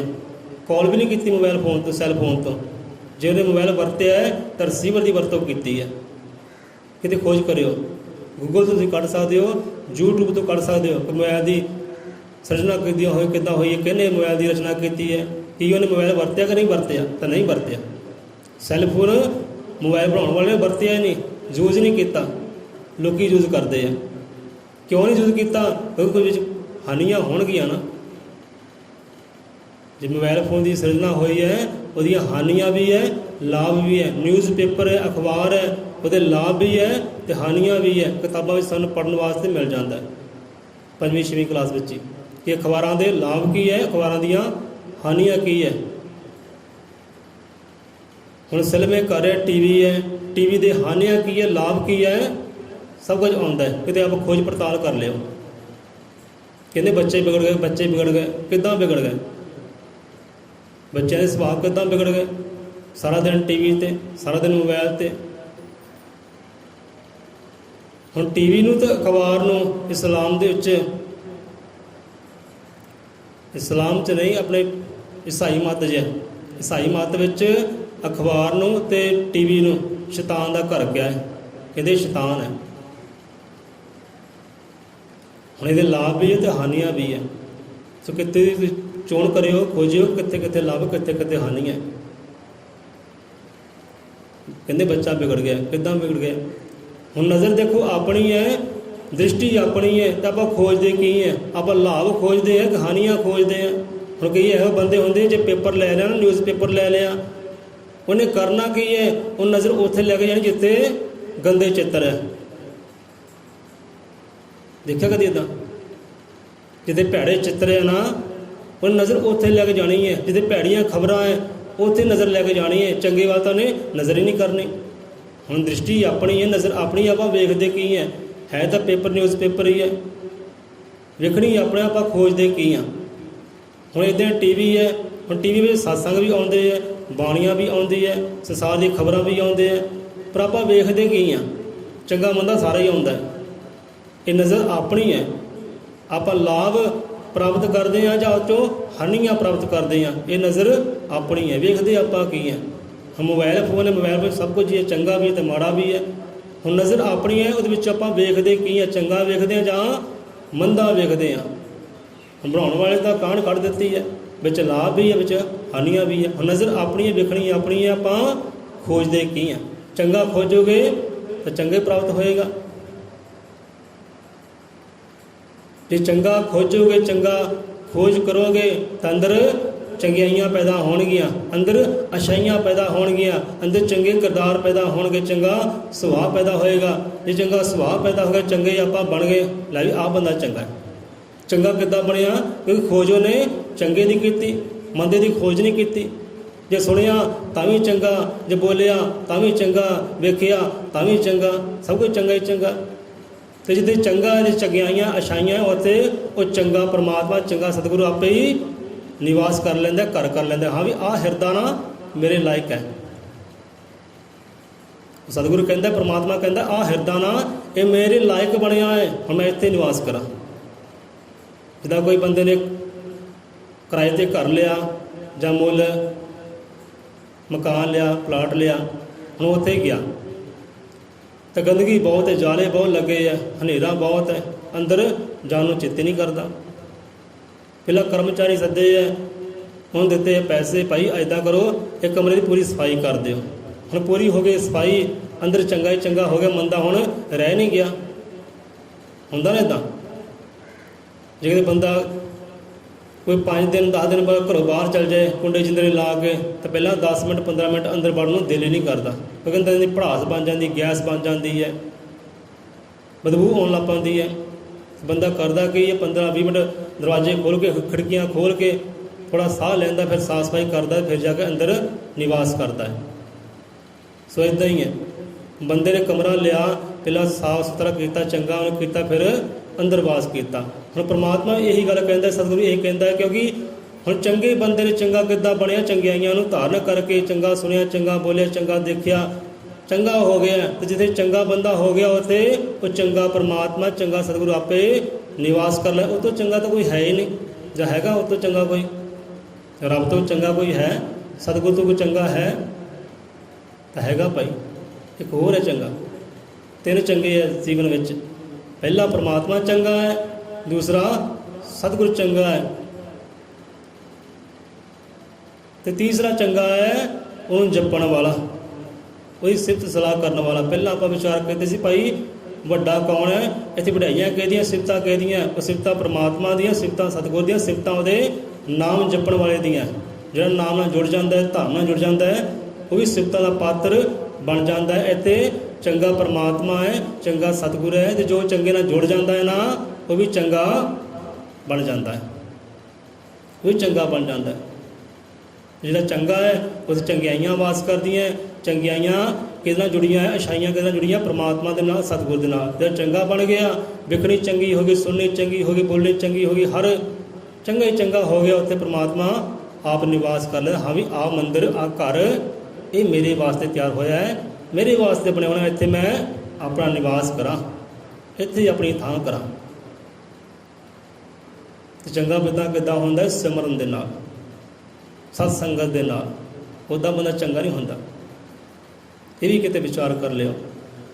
ਸੋ ਗੁਰੂ ਤੇਗ ਬਹਾਦਰ ਸਿਮਰਿਏ ਸਭ ਤਾਂ ਹੋਈ ਸਹਾਏ। ਤੋ ਸਿਮਰਨ ਨਾਲ ਜੁੜੋ, ਸਤਸੰਗ ਨਾਲ ਜੁੜੋ, ਪ੍ਰਮਾਤਮਾ ਹਰ ਵੇਲੇ ਹੀ ਸਹਾਈ ਹੈ, ਤੁਹਾਡੇ ਨਾਲ ਹੀ ਹੈ। ਸੋ ਇੱਥੇ ਦੇਖੋ ਸ਼ਬਦ ਦੋ ਹੀ ਹੈ, ਪਰ ਪਿਤਾ ਪਰਮਾਤਮਾ ਆਦਿ ਕਵੀ ਦੇ ਕਿ ਦ੍ਰਿਸ਼ਟੀ ਪਰਿਵਰਤਨ ਤੇ ਸ੍ਰਿਸ਼ਟੀ ਪਰਿਵਰਤਨ, ਇਹਨਾਂ ਦੋਨਾਂ ਸ਼ਬਦਾਂ ਦਾ ਵਿਚਾਰ ਬਹੁਤ ਲੰਬੀ ਹੈ। ਹੁਣ ਸੌਖਾ ਜਿਹਾ ਆਪਾਂ ਲੈਂਦੇ ਆ, ਭਾਈ ਆਪਣੀ ਦੇਖਣੀ ਤਬਦੀਲ ਕਰੋ, ਦੇਖਣੀ ਨੂੰ ਪਰਿਵਰਤਨ ਲੈ ਕੇ ਆਓ, ਚੰਗਾ ਦੇਖੋ, ਚੰਗੇ ਦੀ ਖੋਜ ਕਰੋ। ਚੰਗੇ ਦੀ ਖੋਜ ਕਰੋਗੇ ਸੰਸਾਰ ਵੀ ਤੁਹਾਨੂੰ ਚੰਗਾ ਲੱਗੇਗਾ। ਤੁਹਾਡੀ ਨਜ਼ਰ ਤਬਦੀਲ ਹੋ ਗਈ, ਦੇਖਣੀ ਤਬਦੀਲ ਹੋ ਗਈ, ਸੰਸਾਰ ਆਪਣੇ ਆਪ ਤਬਦੀਲ ਹੋ ਗਿਆ, ਆਪਣੇ ਆਪ ਪਰਿਵਰਤਨ ਹੋ ਗਿਆ।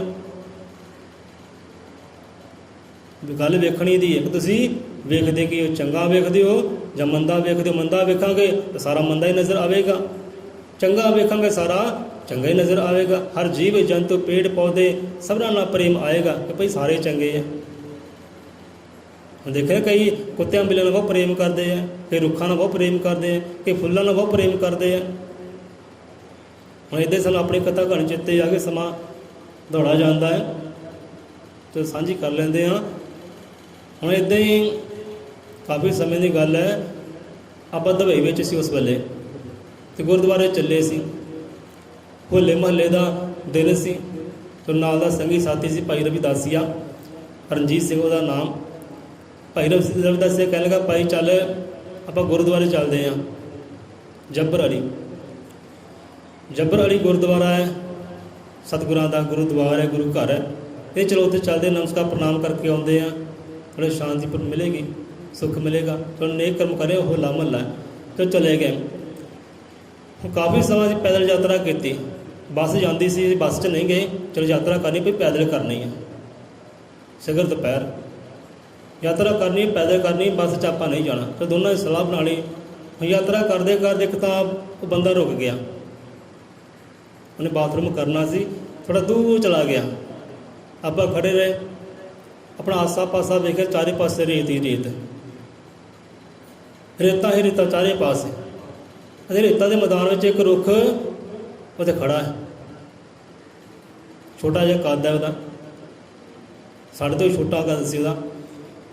ਕਿ ਛੋਟਾ ਜਿਹਾ ਰੁੱਖ ਇਕੱਲੇ ਜੂਝ ਰਿਹਾ ਹੈ, ਗਰਮ ਹਵਾਵਾਂ ਚੱਲ ਰਹੀਆਂ, ਗਰਮ ਹਵਾ ਵਿੱਚ ਇਕੱਲਾ ਹੀ ਝੂਮ ਰਿਹਾ ਹੈ। ਅਤੇ ਆਪਾਂ ਨੂੰ ਵਚਨ ਚੇਤੇ ਆਏ ਕਿ ਹਾਂ ਵੀ ਲੋਕ ਕਹਿੰਦੇ ਸੀ, ਹਾਂ ਵੀ ਕਹਿੰਦੇ ਇਕੱਲਾ ਰੁੱਖ ਨਾ ਉਜਾੜਾਂ ਵਿੱਚ ਹੋਵੇ, ਕਿ ਉਜਾੜਾਂ ਵਿੱਚ ਇਕੱਲਾ ਕਦੇ ਰੁੱਖ ਨਹੀਂ ਹੁੰਦਾ। ਅਤੇ ਇਹ ਕਿੱਦਾਂ ਹੋ ਗਿਆ ਭਾਈ? ਰੱਬ ਦੀ ਰਹਿਮਤ। ਕਹਿੰਦੇ ਇਕੱਲਾ ਰੁੱਖ ਨਾ ਉਜਾੜਾਂ ਵਿੱਚ ਹੋਵੇ, ਹੈ ਤਾਂ ਉਹ ਉਜਾੜ ਹੀ, ਚਾਰੇ ਪਾਸੇ ਰੇਤ ਹੀ ਰੇਤ ਸੀ, ਕੋਈ ਬੂਟਾ ਨਹੀਂ, ਕੋਈ ਰੁੱਖ ਨਹੀਂ, ਇਕੱਲਾ ਹੀ ਖੜਾ ਵਿਚਾਰਾ।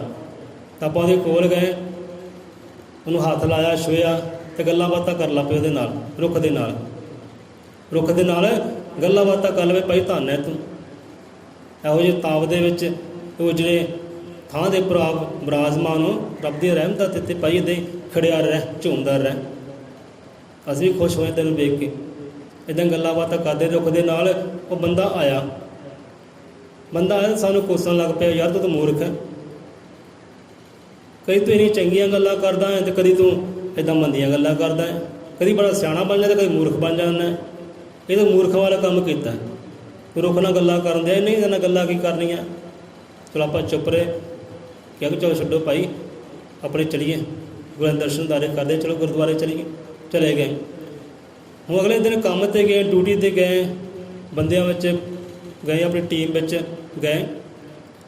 ਰੋਟੀ ਖਾਣ ਲੱਗੇ, 9 ਵਜੇ ਦਾ ਟਾਈਮ ਹੈ ਸਵੇਰ ਦਾ।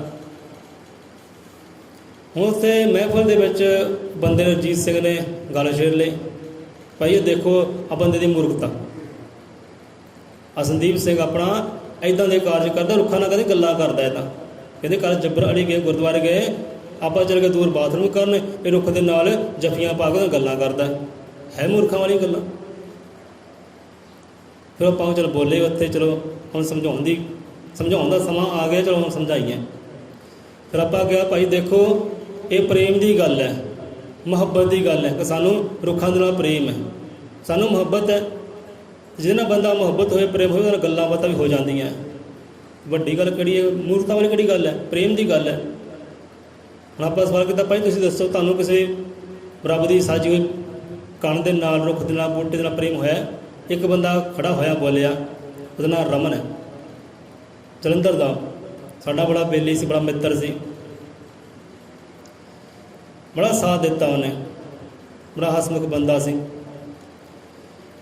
ਰਮਨ ਖੜਾ ਹੋਇਆ, ਬੋਲਿਆ ਕਿ ਨਹੀਂ, ਇਹ ਬੰਦਾ ਸੰਦੀਪ ਸਿੰਘ ਸਹੀ ਹੈ, ਇਹ ਮੂਰਖਾਂ ਵਾਲੇ ਕੰਮ ਨਹੀਂ ਕੀਤਾ, ਚੰਗਾ ਕੰਮ ਕੀਤਾ। ਕਹਿੰਦੇ ਪ੍ਰੇਮ ਦੀ ਗੱਲ ਹੈ, ਮੁਹੱਬਤ ਦੀ ਗੱਲ ਹੈ ਭਾਈ। ਕਹਿੰਦਾ ਮੈਨੂੰ ਵੀ ਤੂੰ ਮੂਰਖ ਕਹਿ ਸਕਦਾ? ਕਹਿੰਦਾ ਮੈਂ ਆਪਣੇ ਕਥਾ ਕਹਾਣੀ ਤੇਰੇ ਨਾਲ ਸਾਂਝੀ ਕਰਾਂ। ਕਹਿੰਦੇ ਚਲੋ ਕਰੋ। ਕਹਿੰਦੇ ਮੈਨੂੰ ਨਾ ਰਮਨ ਕਹਿਣ ਲੱਗਾ ਕਿ ਮੈਨੂੰ ਫੁੱਲਾਂ ਦੇ ਨਾਲ ਉਹ ਪ੍ਰੇਮ ਹੈ, ਅਤੇ ਬੜੇ ਮਹਿੰਗੇ ਮਹਿੰਗੇ ਫੁੱਲ, ਹਜ਼ਾਰ ਦੇ ਫੁੱਲ ਮੈਂ ਆਪਣੇ ਘਰ ਵਿੱਚ ਸਜਾਏ ਹੋਏ ਆ, ਪੂਰਾ ਘਰ ਹੀ ਫੁੱਲਾਂ ਦੇ ਨਾਲ, ਗਮਲਿਆਂ ਦੇ ਨਾਲ ਸਜਾਇਆ ਹੋਇਆ, ਮੈਨੂੰ ਇੰਨਾ ਫੁੱਲਾਂ ਨਾਲ ਪ੍ਰੇਮ ਹੈ। ਅਤੇ ਮੈਨੂੰ ਵੀ ਲੋਕ ਮੂਰਖ ਕਹਿੰਦੇ ਸੀ, ਮੇਰੇ ਘਰ ਦੇ ਮੈਨੂੰ ਮੂਰਖ ਕਹਿੰਦੇ ਸੀ, ਤੂੰ ਐਂ ਪੈਸੇ ਖਰਾਬ ਕਰ ਦਿੰਦਾ, ਕਦੇ 1000 ਦਾ ਬੂਟਾ ਲੈ ਆਉਣਾ, ਕਦੇ 500 ਦਾ ਲੈ ਆਉਣਾ, 250 ਦਾ ਲੈ ਆਉਣਾ, ਤੂੰ ਤਾਂ ਮੂਰਖ ਹੈ, ਪੈਸੇ ਖਰਾਬ ਕਰਦਾ। ਇਹਦੇ ਪੈਸੇ ਖਰਾਬ ਦੀ ਗੱਲ ਨਹੀਂ, ਆਪਣੇ ਸ਼ੌਂਕ ਦੀ ਗੱਲ, ਆਪਣੇ ਪ੍ਰੇਮ ਦੀ ਗੱਲ ਹੈ ਕਿ ਸਾਨੂੰ ਫੁੱਲ ਚੰਗੇ ਲੱਗਦੇ ਆ। ਮੈਂ ਚਾਹੁੰਦਾ ਮੇਰਾ ਘਰ ਫੁੱਲਾਂ ਨਾਲ ਸਜਿਆ ਹੋਵੇ। ਅਤੇ ਇਹ 'ਚ ਮੂਰਖਤਾ ਵਾਲੇ ਕਹਿੰਦੇ ਗੱਲ ਕੋਈ ਨਹੀਂ। ਕਿਸੇ ਨੂੰ ਕਹਿੰਦੇ ਰੁੱਖ ਚੰਗੇ ਲੱਗਦੇ ਹੈ, ਕਿਸੇ ਨੂੰ ਫੁੱਲ ਚੰਗੇ ਲੱਗਦੇ ਹੈ, ਕਿਸੇ ਨੂੰ ਪਰਬਤ ਚੰਗੇ ਲੱਗਦੇ ਕਿ ਪਰਬਤ ਨਾਲ ਗੱਲਾਂ ਕਰਦੇ ਆ, ਇਹਨੂੰ ਸਾਗਰ ਚੰਗੇ ਲੱਗਦੇ ਆ। ਉਹ ਸਾਗਰਾਂ ਜਾ ਕੇ ਕੰਢੇ ਜਾ ਕੇ ਬਹਿ ਜਾਂਦੇ ਅਤੇ ਸਾਗਰ ਦੇ ਵੱਲ ਵੇਖਦੇ ਰਹਿੰਦੇ, ਨਜ਼ਾਰੇ ਲੈਂਦੇ ਰਹਿੰਦੇ, ਅੰਦਰੋਂ ਖੁਸ਼ ਹੁੰਦੇ, ਪ੍ਰਸੰਨ ਹੁੰਦੇ। ਇਹ 'ਚ ਮੂਰਖਤਾ ਵਾਲੀ ਗੱਲ ਕਹਿੰਦੇ ਕੋਈ ਨਹੀਂ, ਇਹ ਬੰਦਾ ਆਪਣੇ ਤਾਂ ਸਹੀ ਹੈ, ਤੂੰ ਆਪਣੇ ਸਾਹ ਸਹੀ ਹੈ ਭਾਈ, ਤੈਨੂੰ ਚੰਗਾ ਨਹੀਂ ਲੱਗਦਾ, ਅਸੀਂ ਕੀ ਕਰ ਸਕਦੇ ਹਾਂ। ਫਿਰ ਜਾ ਕੇ ਉਹਨੂੰ ਗੱਲ ਸਮਝ ਆਈ, ਚਲੋ ਠੀਕ ਹੈ ਭਾਈ। ਸੋ ਗੱਲ ਤਾਂ ਵੇਖਣੀ ਦੀ ਹੈ ਨਾ, ਆਪਾਂ ਵੇਖਦੇ ਕੀ ਆ। ਜੇ ਅੱਖਾਂ ਵਿੱਚ ਪ੍ਰੇਮ ਹੈ, ਨਜ਼ਰਾਂ ਵਿੱਚ ਪ੍ਰੇਮ ਹੈ, ਹਿਰਦੇ ਵਿੱਚ ਪ੍ਰੇਮ ਹੈ ਨਾ, ਤਾਂ ਹਰ ਪਾਸੇ ਪ੍ਰੇਮ ਹੀ ਨਜ਼ਰ ਆਏਗਾ। ਰੁੱਖਾਂ ਨਾਲ ਪ੍ਰੇਮ ਆਏਗਾ, ਇਹਨਾਂ ਬੂਟਿਆਂ ਨਾਲ ਪ੍ਰੇਮ ਆਏਗਾ, ਹਰ ਇਨਸਾਨ ਦੇ ਨਾਲ, ਜਾਨਵਰ ਦੇ ਨਾਲ, ਪੰਛੀ ਨਾਲ, ਪਖੇਰੂ ਨਾਲ ਪ੍ਰੇਮ ਆਏਗਾ। ਸਾਨੂੰ ਪੰਛੀ ਬੜੇ ਪਿਆਰੇ ਲੱਗਦੇ ਆ। ਨੇ ਪਿਛਲੇ ਆਪਾਂ ਵਿਚਾਰ ਕੀਤੇ ਸੀ ਭਾਈ, ਸੁਣਨੀ ਆਪਣੀ ਆ, ਆਪਾਂ ਸੁਣਦੇ ਕੀ ਆ। ਘੁੱਗੀ ਕਹਿੰਦੇ ਘੁੰਗ ਬੋਲਦੀ ਹੈ, ਤੇ ਬੰਦਾ ਕਹਿੰਦਾ ਨਹੀਂ, ਉਹ ਬੋਲਦੀ ਹੈ ਦਾਤਾ ਤੂੰ ਹੀ ਤੂੰ, ਦਾਤਾ ਤੂੰ ਹੀ ਤੂੰ, ਕਿਉਂਕਿ ਸੁਣਦਾ ਹੀ ਉਹ ਹੈ। ਕਿ ਸੁਣਨੀ ਵੀ ਆਪਣੀ ਹੈ, ਵੇਖਣੀ ਵੀ ਆਪਣੀ, ਆਪਾਂ ਵੇਖਦੇ ਹੀ ਕੀ ਤੇ ਸੁਣਦੇ ਕੀ ਆ। ਕਹਿੰਦਾ ਘੁੱਗੀ ਘੁੰਗ ਬੋਲਦੀ ਹੈ, ਉਹ ਕਹਿੰਦਾ ਨਹੀਂ ਪਿਆਰਿਆ, ਇਹ ਕਹਿੰਦੀ ਹੈ ਤੂੰ ਹੀ ਤੂੰ, ਤੂੰ ਹੀ ਤੂੰ, ਤੂੰ ਹੀ ਤੂੰ। ਉਹ ਰੱਬ ਦਾ ਸ਼ੁਕਰਾਨਾ ਕਰਦੀ ਹੈ। ਹੁਣ ਆਪਾਂ ਇੱਦਾਂ ਹੀ ਚਿੜੀਆਂ, ਸਾਨੂੰ ਆਵਾਜ਼ ਬੜੀ ਪਿਆਰੀ ਲੱਗਦੀ ਹੈ ਸਾਨੂੰ। ਅਸੀਂ ਮੋਬਾਈਲ ਦੇ ਵਿੱਚ ਕਈ ਵੀਡੀਓ ਵੀ ਰਿਕਾਰਡ ਕੀਤੀਆਂ ਪੰਛੀਆਂ ਦੀਆਂ, ਕਬੂਤਰਾਂ ਦੀਆਂ, ਚਿੜੀਆਂ ਦੀਆਂ, ਸ਼ਰਕਾਂ ਦੀਆਂ ਬੋਲਦੀਆਂ, ਬੜਾ ਖੁਸ਼ੀ ਹੁੰਦੀ ਹੈ ਜਦੋਂ ਪੰਛੀ ਬੋਲਦੇ। ਆਪਾਂ ਕਹਿੰਦੇ ਲੈ ਵੀ ਇਹ ਸੰਗੀਤ ਗੂੰਜਦਾ ਹੈ, ਇੱਕ ਮਿਊਜ਼ਿਕ ਗੂੰਜਦਾ ਹੈ ਇਹਨਾਂ ਵਿੱਚੋਂ। ਬੰਦਾ ਕਹਿੰਦਾ ਲੈ ਉਹ ਤਾਂ ਉਹਨਾਂ ਦੀ ਆਪਣੀ ਬੋਲੀ ਹੈ ਭਾਈ, ਸੰਗੀਤ ਕਿੱਦਾਂ ਬਣ ਗਿਆ? ਨਹੀਂ, ਇਹ ਸੰਗੀਤ ਹੈ ਭਾਈ, ਸਾਡੇ ਲਈ ਸੰਗੀਤ ਹੈ। ਅਸੀਂ ਸੁਣਦੇ ਸੰਗੀਤ ਆ, ਅਤੇ ਹਰ ਪਾਸੇ ਸੰਗੀਤ ਹੀ ਨਜ਼ਰ ਆਉਂਦਾ, ਸੰਗੀਤ ਹੀ ਸੁਣਦਾ ਹੈ। ਜੇ ਕਿਤੇ ਧਿਆਨ ਜੋੜੀਏ, ਸੁਰਤ ਜੋੜੀਏ, ਸਿਮਰਨਾ ਜੋੜੀਏ, ਅਤੇ ਇਹ ਸੰਗੀਤ ਸਾਡੇ ਅੰਦਰ ਵੀ ਵੱਜਦੇ ਹੈ, ਇਹ ਬਾਜੇ ਸਾਡੇ ਅੰਦਰ ਵੀ ਵੱਜਦੇ ਹੈ। ਕਿਤੇ ਬੰਦਾ ਸੁਣੇ ਤਾਂ ਸਹੀ। ਹੁਣ ਗੁਰੂ ਗਿਆਨਨਾਥ ਮਹਾਰਾਜ ਹੁਣ ਨਦੀ ਦੇ ਕਿਨਾਰੇ ਬੈਠੇ, ਉਦੋਂ ਲਹਿਰਾਂ ਆਉਂਦੀਆਂ, ਉਹਨੇ ਕੀ ਕਿਹਾ? ਲਹਿਰਾਂ 'ਚ ਸੰਗੀਤ ਸੁਣਿਆ ਉਹਨਾਂ ਨੇ ਕਿ ਛਨ ਛਨ ਕਰਦੀਆਂ ਲਹਿਰਾਂ ਆਉਂਦੀਆਂ, ਸੰਗੀਤ ਛੇੜਦੀਆਂ, ਇੱਕ ਆਉਂਦੀ ਇੱਕ ਜਾਂਦੀ ਹੈ, ਛਨ ਛਨ ਕਰਦੀ। ਪ੍ਰਣਾਮ ਕੀਤਾ, ਨਮਸਕਾਰ ਕੀਤਾ ਹੈ, ਬਲਿਹਾਰੇ ਗਏ। ਸੋ ਵੇਖਣੀ ਆਪਣੀ ਹੈ ਭਾਈ, ਸੁਣਨੀ ਆਪਣੀ ਹੈ। ਵੇਖਦੇ ਕੀ ਆ, ਸੁਣਦੇ ਕੀ ਆ, ਅੰਦਰ ਹੈ ਕੀ ਹੈ। ਜੋ ਅੰਦਰ ਹੈ ਤੇ ਬਾਹਰ ਵੀ ਉਹੀ ਆਉਣਾ। ਇਹ ਗੱਲ ਧਿਆਨ ਦਿਓ। ਸਮਾਂ ਦੇਖੋ ਕਿੰਨਾ ਹੋ ਗਿਆ, ਵਿਸ਼ਾ ਕੋਈ ਵੀ ਸ਼ੁਰੂ ਕਰ ਲਾ ਖਤਮ ਹੀ ਨਹੀਂ ਹੁੰਦਾ, ਅੰਤ ਹੀ ਹੈ ਨਹੀਂ ਕੋਈ। ਤੋ ਹਜ਼ਰਤ ਬਾਬਾ ਬੁੱਲੇ ਸ਼ਾਹ ਦੀ ਕਥਾ ਕਹਾਣੀ ਫਿਰ ਇੱਥੇ ਰਹਿ ਗਈ ਹੈ, ਚਲੋ ਫਿਰ ਸਾਂਝੀ ਕਰ ਲਾਂਗੇ। ਸੋ ਇੱਥੇ ਹੀ ਆਪਾਂ ਵਿਸ਼ਰਾਮ ਲੈਂਦੇ ਹਾਂ। ਪੀਰ ਦੀ ਖਾਤਰ ਕੰਜਰੀ ਬਣ ਜੀ ਜਗਤ ਮੂਲ ਨਾ ਸੰਗੀ, ਇੱਕ ਨਿਗਾਹ ਜੇ ਮੁਰਸ਼ਿਦ ਕਰਦੇ 100 ਹੱਜਾਂ ਤੋਂ ਚੰਗੀ। ਸੋ ਨਜ਼ਰ ਵਿੱਚ ਆਪਣਾ ਸਤਿਗੁਰੂ ਹੋਵੇ, ਆਪਣਾ ਰਹਿਬਰ ਹੋਵੇ, ਪਰਮਾਤਮਾ ਹੋਵੇ, ਤੇ ਪਰਮਾਤਮਾ ਉਹ ਸਤਿਗੁਰੂ ਹਰ ਵੇਲੇ ਅੰਗ ਸਹਾਈ ਹੈ, ਹਰ ਵੇਲੇ ਹੀ ਨਾਲ ਹੈ। ਉਹ ਸਤਿਗੁਰੂ ਮੇਰੇ ਨਾਲ ਹੈ, ਸਤਿਗੁਰੂ ਮੇਰੇ ਨਾਲ ਹੈ, ਹਰ ਵੇਲੇ ਉਹ ਨਾਲ ਹੈ। ਜਿਸ ਸਾਡੀ ਨਜ਼ਰਾਂ ਵਿੱਚ ਉਹ ਸਤਿਗੁਰੂ ਰਹਿਬਰ ਹੈ। ਪੀਰ ਦੀ ਖਾਤਰ ਕੰਜਰੀ ਬਣ ਜੀ ਜਗਤ ਮੂਲ ਨਾ ਸੰਗੀ, ਕੋਈ ਸੰਗ ਸ਼ਰਮ ਲਾਗ ਪਰੇ ਛੱਡ ਦੇ। ਜੇ ਕਹਿੰਦੇ ਘੁੰਗਰੂ ਪਾ ਲਏ ਆ ਨਾ, ਤੇ ਸੰਗ ਕਾਹਦੀ, ਸ਼ਰਮ ਕਾਹਦੀ ਹੈ? ਨਾ ਬੁੱਲੇ ਸ਼ਾਹ ਨੂੰ ਲੋਕ ਕੀ ਕਹਿੰਦੇ ਸੀ, ਪਤਾ ਹੀ ਹੈ ਨਾ ਕੀ ਕਹਿੰਦੇ ਬੁੱਲੇ ਸ਼ਾਹ ਨੂੰ? ਪਰ ਸੰਗ ਨਹੀਂ ਕੀਤੀ, ਸ਼ਰਮ ਨਹੀਂ ਕੀਤੀ। ਪੀਰ ਦੀ ਖਾਤਰ ਬਣੇ ਆ ਭਾਈ, ਜੋ ਬਣੇ ਆ ਆਪਣੇ ਗੁਰੂ ਦੀ ਖਾਤਰ ਬਣੇ, ਮੁਰਸ਼ਿਦ ਦੀ ਖਾਤਰ ਬਣੇ, ਜੋ ਵੀ ਬਣੇ ਆ, ਚਾਹੇ ਕੰਜਰ ਬਣ ਗਏ ਆ, ਚਾਹੇ ਕੁਛ ਵੀ ਬਣ ਗਏ ਆ, ਪੀਰ ਦੀ ਖਾਤਰ ਬਣੇ ਆ। ਕਿ ਪੀਰ ਦੀ ਖਾਤਰ ਕੰਜਰੀ ਬਣੀ ਜਗਤ ਮੂਲ ਨਾ ਸੰਗੀ। ਹੁਣ ਕਈ ਇਹੋ ਜਿਹੇ ਜੀਵ ਹੈ, ਸਾਨੂੰ ਸਤਸੰਗ ਜਾਣੇਗਾ ਸੰਗ ਆਉਂਦੀ ਹੈ, ਰੱਬ ਦੇ ਘਰ ਜਾਣ ਲੱਗਿਆ ਸੰਗ ਆਉਂਦੀ ਸ਼ਰਮ ਆਉਂਦੀ ਹੈ। ਰੱਬ ਦੀ ਸਿੱਧ ਸਲਾਹ ਕਰਨ ਲੱਗਿਆ ਸੰਗ ਆਉਂਦੀ ਹੈ, ਸ਼ਰਮ ਆਉਂਦੀ ਹੈ। ਜੇ ਕਰਨੀ ਕਰੇ ਤਾਂ ਨਾ ਸ਼ਰਮਾਏ, ਤੇ ਬਿਨ ਕਰਨੀ ਕੁਝ ਹੱਥ ਨਾ ਆਏ। ਜੇ ਕਰਨੀ ਪਰ ਸੰਗ ਕਾਹਦੀ ਹੈ? ਜੇ ਘੁੰਗਰੂ ਪਾ ਲਏ ਫਿਰ ਘੁੰਡ ਕਾਹਦਾ? ਸ਼ਰਮ ਕਾਹਦੀ? ਹਿਆ ਕਾਹਦੀ? ਹੋ ਜਾ ਬੇਸ਼ਰਮ। ਪੀਰ ਦੀ ਖਾਤਰ ਕੰਜਰੀ ਬਣ ਜੀ, ਜਗ ਤੋਂ ਮੋਹ ਨਾ ਸੰਗੀ। ਜਗ ਦੀ ਪਰਵਾਹ ਹੀ ਨਾ ਕਰੀ, ਬੇਪਰਵਾਹ ਹੋ ਜਾ। ਇੱਕ ਨਿਗਾਹ ਜੇ ਮੁਰਸ਼ਿਦ ਕਰਦੇ 100 ਹੱਜਾਂ ਤੋਂ ਚੰਗੀ। ਹੱਜ ਹੋ ਗਿਆ ਮੇਰਾ ਭਾਈ ਸਤਿਗੁਰੂ ਦਰਸ਼ਨ ਕਰਕੇ। ਬੋਲੇ 100 ਰੁਪਏ ਅਜ਼ਲ ਮਤਰ ਕਾਲਦਰਸ਼ੀ ਸ੍ਰੀ ਗੁਰੂ ਵਾਲਮੀਕ ਦਇਆਵਾਨ ਜੀ ਕੀ ਜੈ। ਸੰਤਾਂ ਭਗਤਾਂ ਕੀ ਜੈ। ਸਤਿਗੁਰ ਦੇ ਸ਼ਰਧਾਲੂਆਂ ਸਦਾ ਸਦਾ ਸੰਸਾਰ ਜੋ ਜੈ। ਸੋ ਆਓ ਰਲ ਮਿਲ ਕੇ ਫਤਿਹ ਬੁਲਾਈਏ। ਮਹਾਰਾਜ ਸਭ ਜੀਵਾਂ ਨੂੰ ਫਤਿਹ ਕਰੇ। ਹਰ ਮੈਦਾਨੇ ਦਾਤਾ ਜੀ ਸਭ ਜੀਵਾਂ ਦੇ ਅੰਗ ਸੰਗ ਸਹਾਈ ਹੋਵੇ। ਹਰ ਮੈਦਾਨ ਨੂੰ ਜਿੱਤ ਲਈਏ। ਐਸੀ ਦਾਤਾ ਕਿਰਪਾ